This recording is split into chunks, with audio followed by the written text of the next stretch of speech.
अक्सर जब हम किसी फिजिकल बीमारी या शारीरिक समस्या की बात करते हैं ना, तो एक खास तरह की क्लैरिटी की उम्मीद की जाती है। जैसे कि अगर किसी को चोट लगी हो, हाँ।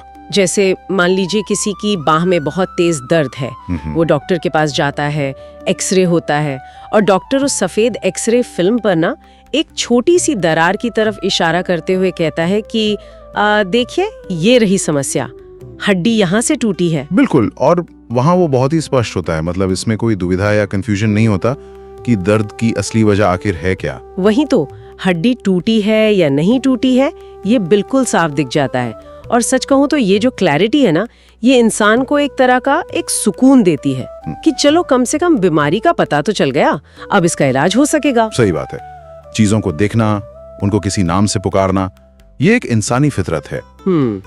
लेकिन फिर जब हम इंसानों की मानसिक स्थिति को देखते हैं, उनके जो अंदर का तनाव है और आज की ये जो अंधी दौड़ चल रही है, उसको देखा जाता है तो अचानक वो एक्सरे मशीन वाली क्लैरिटी ना पूरी तरह से बेकार लगने लगती है। क्योंकि वहाँ कोई फिल्म नहीं है जो दर्द दिखा सके। एग्जैक्टली। और आज की इस डीप डाइव में हम दरअसल एक ऐसे ही विषय पर बात कर रहे हैं जहाँ समस्या किसी स्कैन में साफ दिखाई तो नहीं देती, लेकिन उसका दर्द, उसकी जो चुभन है वो पूरी तरह से असली है।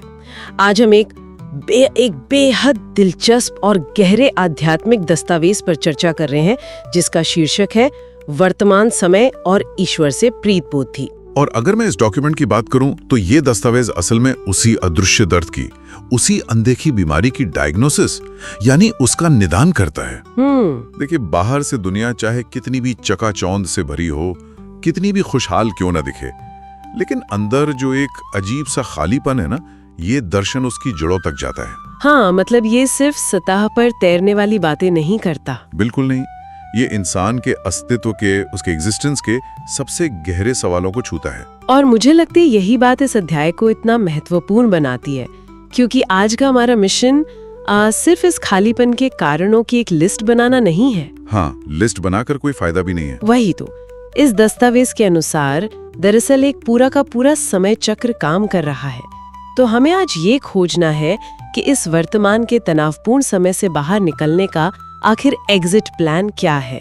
एक एग्जिट प्लान और एक आदर्श स्थिति की ओर बढ़ने का एक बहुत ही प्रैक्टिकल रास्ता। सही कहा। तो चलिए सीधे इस दर्शन की गहराई में उतरते हैं। इस विचार की शुरुआत ही ना एक बहुत ही तीखे और मैं कहूंगी थोड़े बेबाक विश्लेषण से होती है। इसका बेसिक प्रेमिस ये है कि ये जो वर्तमान समय है ये कलयुग का है, जहाँ आत्माएं तमो प्रधान हो गई हैं। अब यहाँ ये जो शब्द है ना, तमो प्रधान, ये कोई साधारण विशेषण नहीं है। तो इसका डीप मीनिंग क्या है?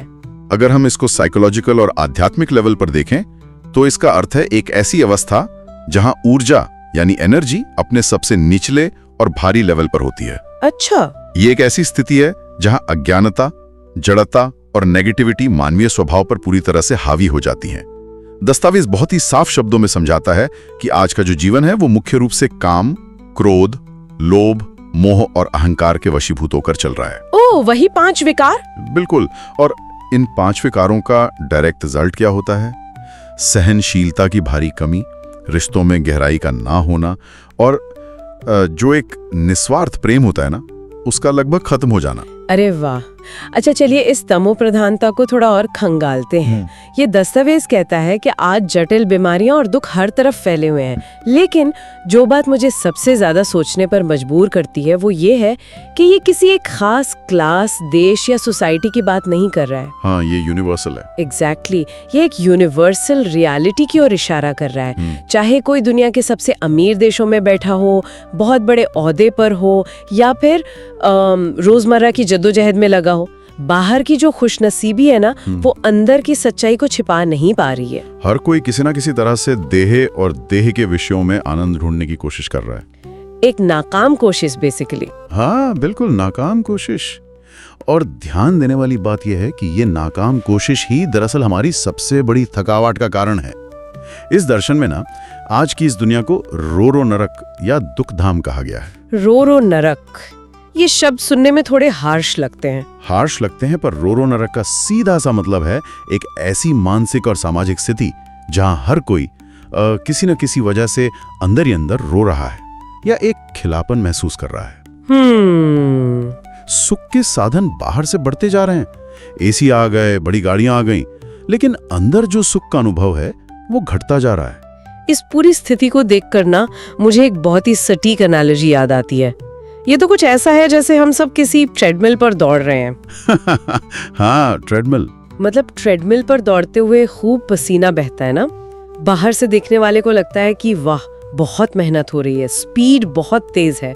हम सोचते हैं कि हम पैसा कमा रहे हैं, अपना स्टेटस बना रहे हैं, लाइफ में बहुत आगे बढ़ रहे हैं, लेकिन असलियत में इंसान वही का वही खड़ा है। वही तो, इंसान 1 इंच भी अपनी जगह से आगे नहीं खिसकता।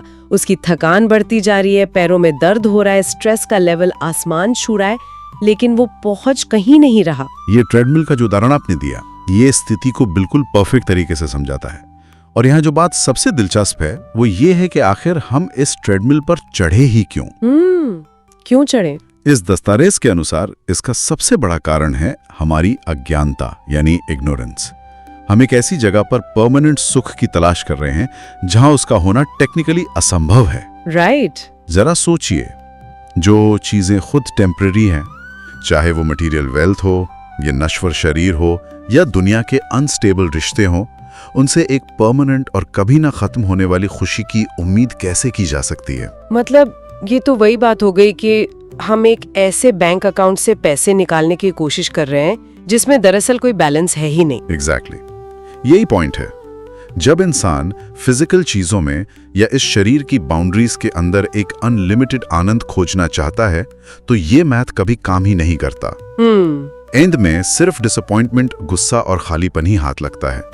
और इसी अंधी दौड़, इसी मेंटल कंफ्यूजन को इस दर्शन में तमो प्रधानता का एक्सट्रीम कहा गया है। मतलब आत्मा अपनी असली खुराक को छोड़कर फिजिकल चीजों से भूख मिटा रही है। बिल्कुल, अपनी असली खुराक यानी शांति और प्रेम को भूल चुकी है। देखिए, ये ट्रेडमिल वाली बात और ये गलत जगह खुशी ढूंढने का जो एनालिसिस है, ये सच में काफी परेशान करने वाला है। क्योंकि अगर हम सब इसी लूप में फंसे हुए हैं और सिचुएशन इतनी एक्सट्रीम पर पहुंच चुकी है, तो इस फिलॉसफी के हिसाब से इसका कोई एग्जिट डोर तो होना ही चाहिए ना? हाँ, बिल्कुल होना चाहिए। क्या ये सिचुएशन हमेशा ऐसी ही रहने वाली है? क्योंकि दस्तावेज यहाँ सिर्फ प्रॉब्लम गिनाकर तो नहीं रुकता, वो समय के एक बहुत ही अनोखे और मिस्टीरियस कालचक्र को सामने रखता है। इसमें सृष्टि चक्र का वर्णन है, सतयुग, त्रेता युग, द्वापर युग और कलयुग। लेकिन सबसे बड़ा ट्विस्ट ये है कि हम अभी सिर्फ कलयुग के अंधेरे में नहीं बैठे हैं। हाँ जी हाँ, और यहीं से इस पूरे विचार का सबसे ऑप्टिमिस्टिक और रेवोल्यूशनरी हिस्सा शुरू होता है। दस्तावेज बताता है कि कलयुग के बिल्कुल आखिरी छोर और फ्यूचर में आने वाले प्योर और शुद्ध सतयुग की शुरुआत के बीच एक बहुत ही छोटा लेकिन पूरी ह्यूमन हिस्ट्री का सबसे महत्वपूर्ण समय चल रहा है, जिसे वो एक खास नाम देते हैं। हाँ, इसको पुरुषोत्तम कल्याणकारी संगम युग नाम दिया गया है। आप इसको एक ट्रांजिशन पीरियड की तरह देख सकते हैं, एक ब्रिज की तरह। एग्जैक्टली, एक पुल की तरह समझ सकते हैं, जो एक पुरानी बीमार दुनिया को एक नई स्वस्थ दुनिया से जोड़ता है। और इसी संगम युग में, इसी छोटे से ब्रिज पर उस परम शक्ति या परम पिता परमात्मा के अवतारित होने की बात कही गई है। ये दर्शन कहता है कि वो परम शक्ति आकर आगाह करती है कि इस पुरानी तमो प्रधान दुनिया के विनाश और नई दुनिया की स्थापना का समय आ गया है।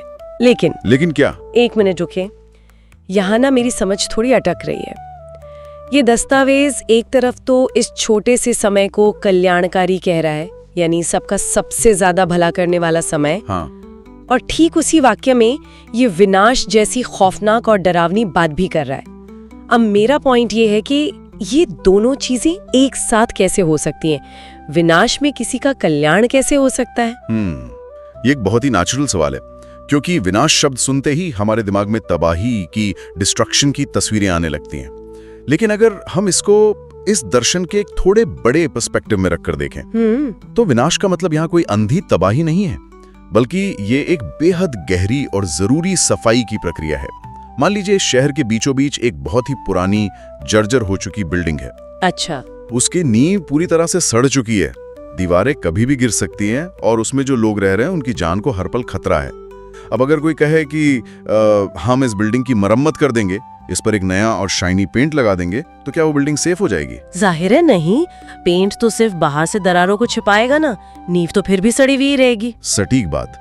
उस पुरानी बिल्डिंग को किसी हालत में सेफ नहीं किया जा सकता। आपको अल्टीमेटली उसे गिराना ही होगा, ताकि उसी जगह पर एक नई, मजबूत, सेफ और खूबसूरत बिल्डिंग की नींव रखी जा सके। ये कलयुगी दुनिया की जो स्थिति है ना, ये व्यवस्था भी उसी सड़ी हुई नींव की तरह है, जो अब इंसानों का बोझ और नहीं सह पा रही है। आपकी वो बिल्डिंग गिराने वाली बात लॉजिकल तो लगती है, लेकिन फिर भी जब हम सच में इंसानों और उनकी पूरी दुनिया, उनकी बनाई हुई पूरी सिविलाइजेशन की बात कर रहे हैं, तो क्या ये थोड़ा खौफनाक नहीं लगता? मतलब सब कुछ खत्म हो जाना। देखिए, ये खौफनाक सिर्फ तब लगता है जब हम उस पुरानी गिरने वाली बिल्डिंग से चिपके रहना चाहते हैं। ओह, ये पॉइंट है। हाँ, लेकिन अगर इंसान ये समझ जाए कि ये विनाश असल में उस बीमारी का विनाश है जो उसे इतने लंबे समय से दर्द दे रही थी, तो फिर नजरिया पूरी तरह बदल जाता है। इस सड़ी गली और दुखदाई व्यवस्था का अंत ही एक नई शुद्ध व्यवस्था के बनने के लिए जगह बना सकता है। तभी इसको कल्याणकारी कहा गया है। एग्जैक्टली। इसीलिए इस छोटे से संगम युग को कल्याणकारी कहा गया है, क्योंकि ये वो समय है जब इंसान अपनी चेतना को बदलकर पुरुषोत्तम यानी सर्वोत्तम मानव बनने की प्रोसेस से गुजरता है। विनाश जो है वो बाहरी है, लेकिन जो कल्याण है वो इंटरनल है, आंतरिक है।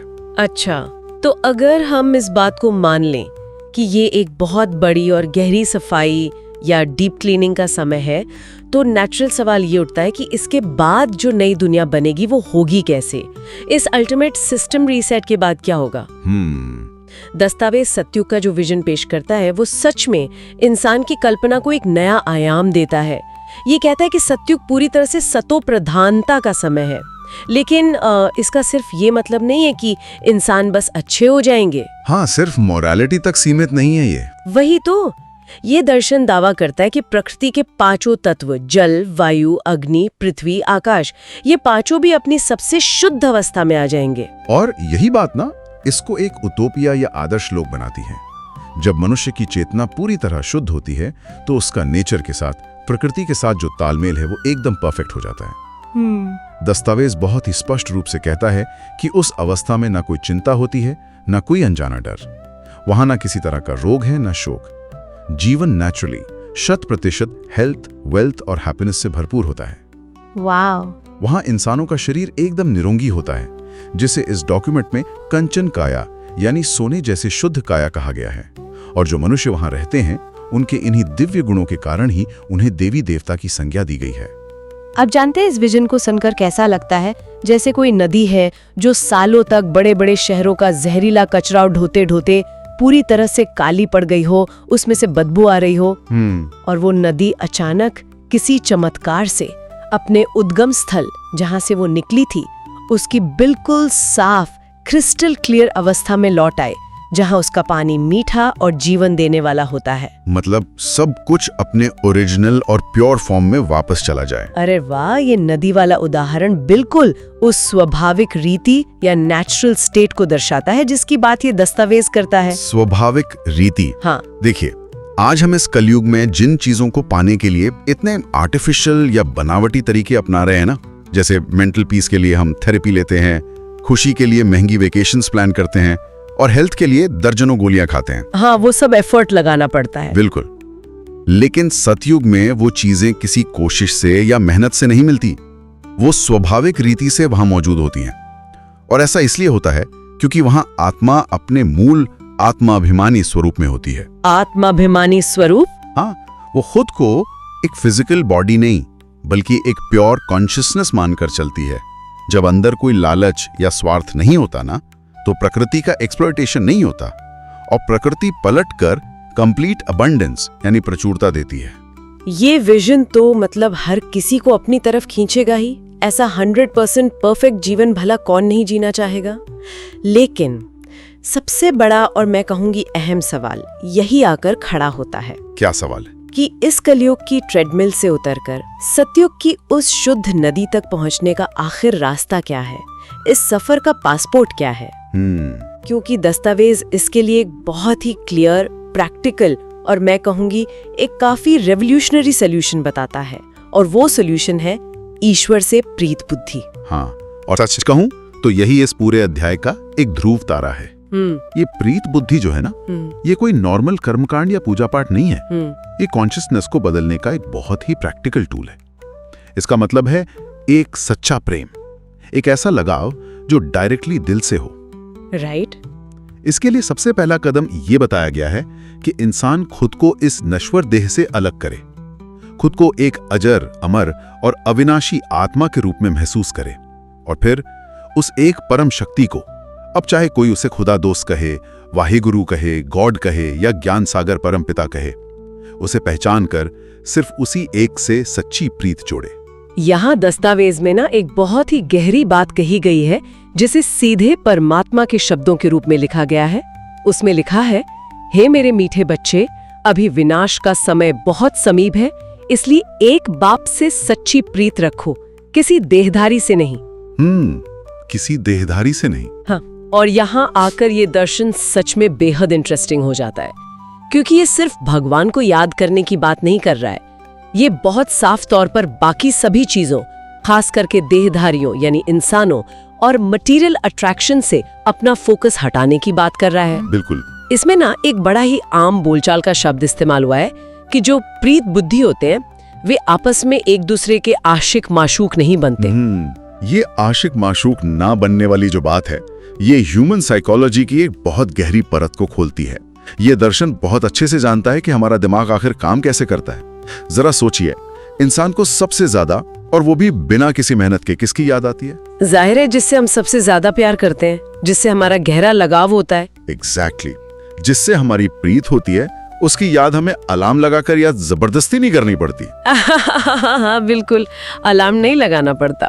वो याद ना स्वतः आती है, अपने आप आती है। अगर किसी को उस परम शक्ति को याद करने के लिए स्ट्रगल करना पड़ रहा है, बार बार अपना ध्यान खींचकर लाना पड़ रहा है, तो इसका सीधा सा मतलब यह है कि वहां अभी वो नेचुरल अट्रैक्शन या सच्चा प्रेम नहीं है। वहां शायद सिर्फ एक रूटीन है या डर काम कर रहा है। इसलिए याद करने की ये जो जद्दोजहद है, ये तभी खत्म होती है जब प्रेम सच में सच्चा हो, जब बुद्धि किसी इंसान या फिजिकल चीज की तरफ ना जाकर नेचुरली उस परम शक्ति की तरफ अट्रैक्ट हो। और दस्तावेज दावा करता है कि यही वो सच्चा प्रेम है जो जन्म जन्मांतर के इकट्ठे हुए बोझ और नेगेटिविटी को भस्म करके आत्मा को वापस सतो प्रधान बनाता है। अच्छा, इस एक ही जगह फोकस करने वाली बात को अगर हम आज की भाषा में समझें तो ये बिल्कुल एक रेडियो को किसी खास और जरूरी फ्रीक्वेंसी पर सेट करने जैसा है। रेडियो कैसे? मान लीजिए कि रेडियो पर कोई बहुत ही इम्पोर्टेंट ब्रॉडकास्ट आने वाला है, जिसे हम उस परम शक्ति की आवाज कह सकते हैं। लेकिन प्रॉब्लम यह है कि रेडियो में आसपास के 100 अलग अलग चैनल्स का शोर भी सुनाई दे रहा है। तो सबसे पहला लॉजिकल कदम क्या होगा? अरे वाह! उन बाकी सभी चैनल्स का जो स्टैटिक शोर है उसे बंद करना होगा।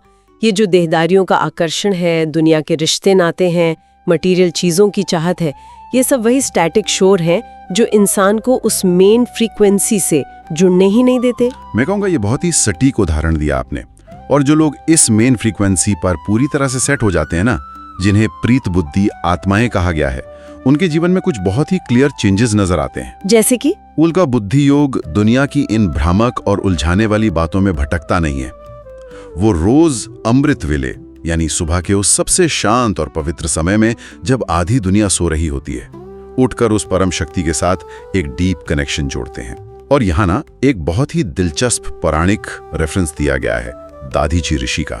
हाँ, दादीची ऋषि, वो कहानी जिसमें कहा जाता है कि उन्होंने देवताओं की रक्षा के लिए अपनी हड्डियां दान कर दी थीं। बिल्कुल। लेकिन इस एग्जाम्पल को सुनकर कोई भी आम इंसान तो यही सोचेगा ना कि क्या इसमें सच में फिजिकल हड्डियां देने की बात हो रही है? इसका हमारी आज की रियल लाइफ में क्या प्रैक्टिकल मतलब हो सकता है? ये समझना बहुत जरूरी है कि यहाँ हड्डियों का मतलब किसी फिजिकल हड्डी से नहीं है। देखिए, हड्डियां किसी भी शरीर का कोर स्ट्रक्चर या फाउंडेशन होती है ना। हाँ, बेसिक ढांचा। दधीची ऋषि का उदाहरण ये समझाने के लिए है कि जो सच्ची प्रीत बुद्धि आत्माएं हैं, वो इस नई दुनिया को बनाने के इस डिवाइन टास्क में अपनी पूरी लाइफ एनर्जी लगा देती हैं। वो अपना समय, अपने रिसोर्सेज, अपनी सबसे गहरी और बेसिक ऊर्जा जो उनके एग्जिस्टेंस का ढांचा है, उसे पूरी तरह से मानवता के उत्थान और इस सेवा में समर्पित कर देती हैं। यही मॉडर्न सेंस में हड्डियां देना है। ओहो, ये समर्पण तो सच में गजब का है। लेकिन इस डॉक्यूमेंट में इसके ठीक ऑपोजिट एक और स्थिति बताई गई है जो मुझे पर्सनली बहुत रेलेवेंट और आज के टाइम की बिल्कुल सच्ची रियलिटी लगती है। कौन सी स्थिति? इसमें दुनिया के नजरिए और इन प्रीत बुद्धि आत्माओं के नजरिए के बीच एक बहुत गहरा कॉन्ट्रास्ट दिखाया गया है।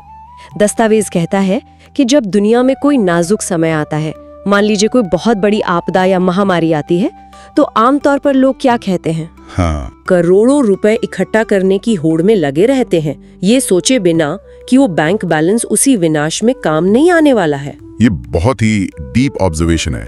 और दूसरी तरफ वो प्रीत बुद्धि आत्माएं हैं जिन्हें आध्यात्मिक ज्ञान मिल चुका है। वो क्या कर रही हैं? वो डर नहीं रही हैं। एग्जैक्टली। वो डर नहीं रही हैं।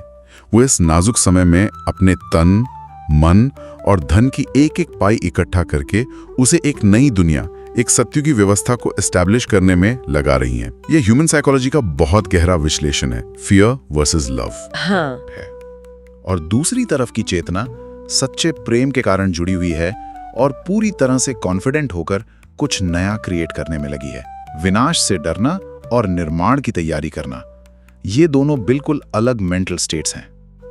बिल्कुल। और ये सच में इंसान को एक बार रुक कर सोचने पर मजबूर तो कर ही देता है। अगर हम आज की इस पूरी डीप डाइव चर्चा को समेटें तो ये साफ हो जाता है कि ये दस्तावेज सिर्फ कोई आम धार्मिक किताब नहीं है जिसे बस पढ़ लिया और साइड में रख दिया। हाँ, ये एक प्रैक्टिकल मैनुअल है। वही तो, ये तो वर्तमान के तमो प्रधान स्ट्रेस और उस ट्रेडमिल वाले घुटन भरे जीवन से निकलकर एक सतो प्रधान 100% सुख तक पहुंचने की यात्रा का एक पूरा का पूरा ब्लूप्रिंट है।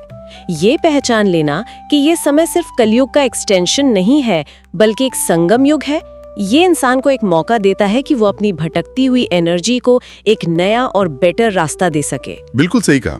और अगर इसे हम आज के बिल्कुल मॉडर्न कॉन्टेक्स्ट में देखें ना, जहां हर इंसान इंफॉर्मेशन के भयानक बोझ यानी इन्फो ओवरलोड के तले दबा हुआ है और फ्यूचर की लगातार एंजाइटी में जी रहा है, वहां ये दर्शन एक बहुत बड़ी रिलीफ लेकर आता है।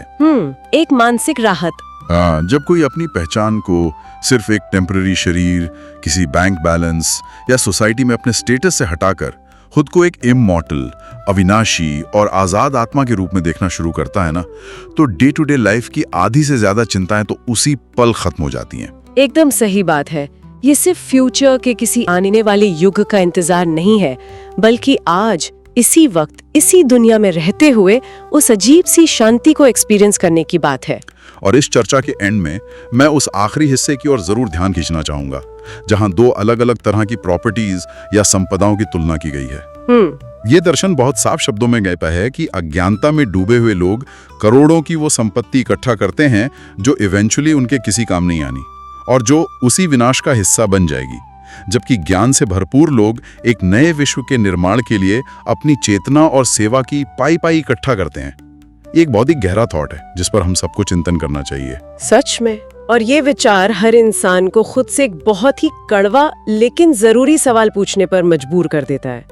हम सब अपनी इस रोजमर्रा की लाइफ में जो इतनी भागदौड़ कर रहे हैं, जो अपनी इतनी कीमती ऊर्जा, समय और इमोशन हर दिन कहीं ना कहीं इन्वेस्ट कर रहे हैं, क्या वो सब उस पुरानी गिरने वाली बिल्डिंग की करोड़ों की संपत्ति इकट्ठा करना है जो इसी विनाशकारी ट्रेडमिल पर पीछे छूट जाने वाली है, या फिर हम अपनी चेतना की उस शुद्ध निस्वार्थ प्रेम की वो पाई पाई इकट्ठा कर रहे हैं जो एक्चुअली हमारे साथ हमारे अगले सबसे श्रेष्ठ स्वरूप तक यात्रा करेगी। आखिर हम अपनी ऊर्जा इन्वेस्ट कहाँ कर रहे हैं? तो इस बेहद गहरी चर्चा में हमारे साथ जुड़ने के लिए बहुत बहुत धन्यवाद। मिलते हैं अगली बार ऐसी ही एक और नई और दिलचस्प खोज के साथ।